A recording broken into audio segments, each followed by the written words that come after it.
Welcome to the Learning Pines YouTube. We hope this video helps. In this video, I will show how to make potato salad with mayonnaise and eggs. Start by boiling potatoes until fork tender, then cool and chop into bite-sized pieces. Mix chopped hard-boiled eggs, mayonnaise, Dijon mustard, salt, and pepper in a bowl. Fold in potatoes gently to avoid mashing. Taste and adjust seasoning. Chill for at least 1 hour to let flavors meld, then serve chilled or at room temperature.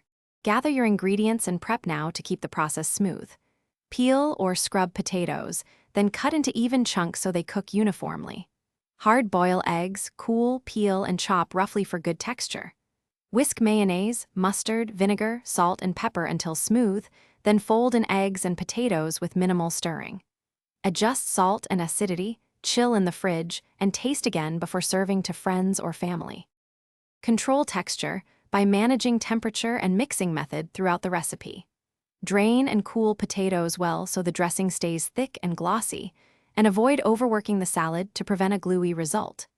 Keep some larger pieces for garnish to create contrast and a homemade look. Taste as you go and adjust acid or salt in small increments to reach a balanced, crowd-pleasing potato salad every time you make it. Thanks for watching. Consider subscribing if we helped you.